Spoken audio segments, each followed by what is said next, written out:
പിത്താശയത്തിലെ കല്ലുകൾ എന്ന് പറയുന്നത് നമ്മൾ സ്കാനിങ്ങിൽ ഇപ്പോൾ 100 പേരെ എടുത്ത് സ്കാൻ ചെയ്ത് കഴിഞ്ഞാൽ ഒരു 15 പേർക്ക് ചിലപ്പോൾ നമുക്ക് പിത്താശയത്തിൽ കല്ല് കണ്ടെന്നിരിക്കാം. പക്ഷേ എപ്പോഴാണ് ഈ പിത്താശയത്തിൽ കല്ല് കണ്ടു കഴിഞ്ഞാൽ ഉടനെ സർജറിയുടെ ആവശ്യമുണ്ടോ, അല്ലെങ്കിൽ എങ്ങനെയാണ്, എന്തുകൊണ്ടാണ്? പലപ്പോഴും ഒരു സംശയമാണ് ഈ പിത്താശയം കല്ലോടുകൂടി എന്തിനാണ് നീക്കം ചെയ്യുന്നത്. എല്ലാ കല്ല് പിത്താശയത്തിൽ സ്കാനിങ്ങിൽ കണ്ടെന്ന് വെച്ചുകൊണ്ട് സർജറിയുടെ ആവശ്യമില്ല. ആ കല്ലുകൊണ്ട് എന്തെങ്കിലും സിംറ്റംസ് ഉണ്ടെങ്കിൽ മാത്രമേ നമ്മളത് സർജറി അഡ്വൈസ് ചെയ്യത്തുള്ളൂ.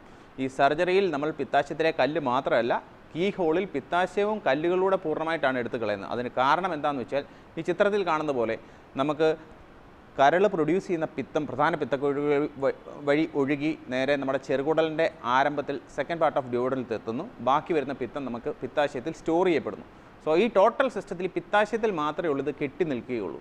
നമ്മുടെ കരൾ പ്രൊഡ്യൂസ് ചെയ്യുന്ന പിത്തത്തിൽ നമുക്ക് കൊളസ്ട്രോൾ സോൾസോ അല്ലെങ്കിൽ കാൽസ്യം സോൾസോ കൂടുതലുണ്ടെങ്കിൽ, കൊളസ്ട്രോൾ ക്രിസ്റ്റൽസോ കാൽസ്യം സോൾസോ കൂടുതലുണ്ടെങ്കിൽ അത് എവിടെയെങ്കിലും കെട്ടി നിന്നാൽ നമ്മളൊരു തരി കലങ്ങിയ വെള്ളം എവിടെയെങ്കിലും വെക്കുന്ന പോലെ തന്നെയാണ്, അത് പതുക്കെ അടിയും എന്ന് പറയുന്ന പോലെ ഈ പിത്താശയത്തിൽ ഇത് പതുക്കെ അടിയും. അതിനകത്ത് മ്യൂക്കസുമായി ചേർന്ന് പതുക്കെ സ്റ്റോൺസ് ഉണ്ടാകും.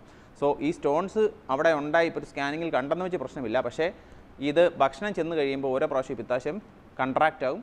ആ സമയത്ത് ഈ സ്റ്റോൺ വന്ന് ഈ പിത്താശയത്തിൻ്റെ സിസ്റ്റിക് ഡക്റ്റ് എന്ന് പറഞ്ഞ ഈ പിത്ത ഒഴുകി പോകേണ്ട ഡക്റ്റിൻ്റെ ബ്ലോക്ക് ചെയ്യുകയും വേദന ഉണ്ടാവുകയും ചെയ്യുന്നുണ്ടെങ്കിൽ അതിൻ്റെ ആദ്യ സിംറ്റം നമുക്ക് ഭക്ഷണം കഴിക്കുമ്പോൾ വലതുവശത്തായിട്ട് വയറിൻ്റെ മേൽഭാഗത്ത് വലതുവശത്തായിട്ട് വേദന ഉണ്ടാകുന്നതാണ്. പിന്നീട് അത് ഇൻഫെക്ഷൻ ഉണ്ടാകും, കോളിസിസ്റ്റൈറ്റിസ് എന്ന് പറയും.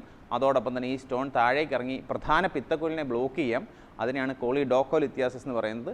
അങ്ങനെയുള്ള കണ്ടീഷൻസിലെല്ലാം നമുക്ക് സർജറി ആവശ്യമാണ്. എസ്പെഷ്യലി പ്രധാനമായിട്ട് ഈ പ്രധാന പിത്തക്കുഴലിനെ കല്ല് ബ്ലോക്ക് ചെയ്യുന്നുണ്ടെങ്കിൽ നമ്മൾ ആദ്യം ആ സ്റ്റോണിനെ, നമ്മുടെ പ്രധാന പിത്തക്കുഴലിനെ ബ്ലോക്ക് ചെയ്ത സ്റ്റോണിനെ എൻഡോസ്കോപ്പിക്കലി നീക്കം ചെയ്തതിന് ശേഷം വേണം നമ്മൾ കീ ഹോളിൽ പിത്താശയവും കല്ലും കംപ്ലീറ്റ് ആയിട്ട് നീക്കം ചെയ്യാൻ. എന്തുകൊണ്ടാണെന്ന് മനസ്സിലായെന്ന് വിചാരിക്കുന്നു. കാരണം ആ പിത്താശയത്തിൽ മാത്രം ഇത് ടോട്ടൽ സിസ്റ്റത്തിൽ പിത്താശയത്തിൽ മാത്രം ഇത് കെട്ടി നിൽക്കുകയുള്ളൂ. അങ്ങനെ കെട്ടി നിന്നാൽ മാത്രമേ കല്ലുണ്ടാവുള്ളൂ. നമ്മൾ കല്ല് മാത്രം എടുത്താൽ വീണ്ടും ഈ സെയിം സൈക്കിൾ റിപ്പീറ്റ് ചെയ്ത് വീണ്ടും ഭാവിയിൽ കല്ലുണ്ടാകാൻ സാധ്യതയുണ്ട്. അതുകൊണ്ടാണ് പിത്താശയം കൂട്ടത്തിൽ നീക്കം ചെയ്യുന്നത്.